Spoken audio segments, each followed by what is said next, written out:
कातना बदूर रानी बाबा के नगरिया, चल लइखे जात हमसे कठिन डगरिया। देह थहराता हमर टूटता कमरिया, कांवर लेके कैसे जाइब शिव के दुआरिया। चार चिलम गांजा मार लो ये राजा, हो जाई मिजाज मस्त मूड रही ताजा। कातना बदूर रानी बाबा के नगरिया, चल लइखे जात हमसे कठिन डगरिया। देह थहराता हमर टूटता कमरिया, कांवर लेके कैसे जाइब शिव के दुआरिया। चार चिलम गांजा मार लो ये राजा, हो जाई मिजाज मस्त मूड रही ताजा।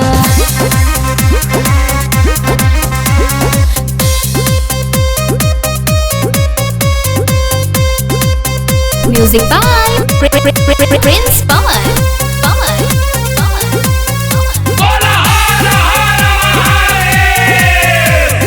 भोला जी के बूटी से दुख छुटी, जय शिव के नारा बोली देह ना टूटी। देहिया में ये हो धनी मिले नहीं दम, थाकल बा मिजाज कैसे बोली बोले बम। चार चिलम गांजा मार लो ये राजा, हो जाए मिजाज मस्त मूड रही ताजा।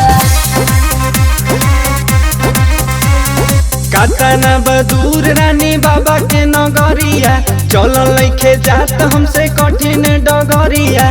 देह थहराता हमर टूटता कमरिया, कांवर लेके कैसे जाइब शिव के दुआरिया। चार चिलम गांजा मार लो ये राजा, हो जाए मिजाज मस्त मूड रही ताजा।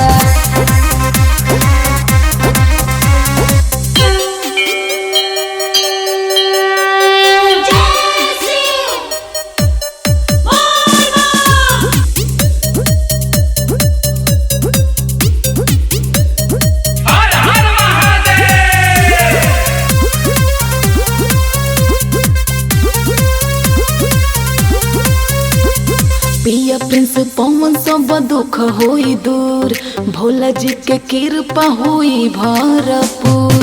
सुजित गोस्वामी बाबा कृपा जरूर, चढ़ल रहे भगती के हरदम सुरूर। चार चिलम गांजा मार लो ये राजा, हो जाई मिजाज मस्त मूड रही ताजा। कातना बदूर रानी बाबा के नगरिया, चल लइखे जात हमसे कठिन डगरिया। देह थहराता हमर टूटता कमरिया, कांवर लेके कैसे जाइब शिव के दुआरिया। चार चिलम गांजा मार लो ये राजा,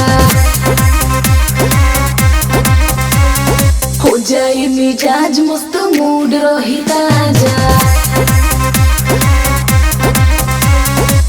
Mahi Digital Recording Studio, Chhapra.